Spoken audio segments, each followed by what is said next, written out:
ಸುಮ್ಮನೆ ಏನೋ ಮನ್ಸಿಗೆ ಬಂತು, ಪೇಪರ್ ಖಾಲಿ ಇದೆ ಬರೆದ್ಬಿಟ್ಟು ತಗೊಂಡೋಗಿ ಪೊಲೀಸ್ ಸ್ಟೇಷನ್ ಕೊಟ್ಬಿಟ್ರೆ ಏನ್ ನನ್ನನ್ನ ಜನ ನೋಡಿಲ್ವಾ ಕರ್ನಾಟಕದಲ್ಲಿ? ನನ್ನ ವ್ಯಕ್ತಿತ್ವ ಗೊತ್ತಿಲ್ವಾ ಯಾರಿಗೂ? ಕೋರ್ಟಲ್ಲಿ ಇದೆ, ನಾನು ಹೆಚ್ಚಿಗೆ ಮಾತಾಡಂಗಿಲ್ಲ. ಎಲ್ಲ ದಾಖಲೆಗಳು ಕೋರ್ಟ್ ಕೊಡ್ಬೇಕಾಗ್ತದೆ. ಸರ್, ಈಗ ತಮ್ಮ ವಿರುದ್ಧದ ಎಲ್ಲ ಆರೋಪಗಳನ್ನ ತಾವು ಅಲ್ಲಗಳಿತಾ ಇದ್ದೀರಿ. ನೀವೇ ಹೇಳಿದ್ರಿ 14 ತಿಂಗಳಿನಿಂದ ಅವರು ಜೊತೆಗೇ ಇಲ್ಲ ಅಂತ ಹೇಳಿ.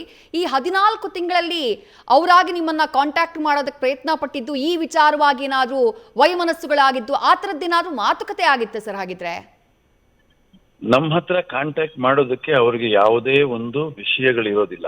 ಆದ್ರೆ ಅವ್ರ ಹತ್ರ ಮಗು ಇರೋದ್ರಿಂದ ನಾವು ಆ ಮಗು ನೋಡೋದಕ್ಕೋಸ್ಕರ ತುಂಬಾ ತುಂಬಾ ಅಂಗಲಾಚ್ಬಿಟ್ವಿ ಬಿಡಿ. ತುಂಬಾ ಅಂಗಲಾಚ್ಬಿಟ್ವಿ, ತುಂಬಾ ಕೆಳಕ್ಕೆ ಹೋಗಿ ಬಗ್ಬಿಟ್ವಿ ನಾವು ಆ ಮಗುನ್ ನೋಡೋದಕ್ಕೋಸ್ಕರ. ಮಗುನ ತಂದೆ ನೋಡೋದಕ್ ಬಿಡೋದಿಲ್ಲ, ಮಗು ತಾತ ಅಜ್ಜಿ ನೋಡೋಕ್ ಬಿಡೋದಿಲ್ಲ. ಆ ಮಗು ಏನ್ ಪಾಪ ಮಾಡಿತ್ತು? ಅದಕ್ಕೆ ಸಿಗೋ ಸಣ್ಣ ಸಣ್ಣ ಸಂತೋಷನ ಹಾಳು ಮಾಡೋ ತಾಯಿ ಮಾಡ್ತಾರ ಆ ಕೆಲ್ಸನ? 100 ಸಮಸ್ಯೆಗಳು ಬಂದ್ರು ನುಂಗ್ಕೊಂಡು ಮಗುಗೋಸ್ಕರ ಕೆಲವು ತ್ಯಾಗ ಮಾಡ್ಬೇಕು. ಅವಳು ನಿಜವಾದ ತಾಯಿ. ಆ ಮಗುಗ್ ನಮ್ಮನ್ ಕಂಡ್ರೆ ಸಂತೋಷ, ನಮ್ಮನ್ ಕಂಡ್ರೆ ಪ್ರೀತಿ. ಅದಕ್ಕೆ ಕಳಿಸ್ಬೇಕು, 2 ದಿನ ನಮ್ ಜೊತೆ ಇರುತ್ತೆ ಮಗು.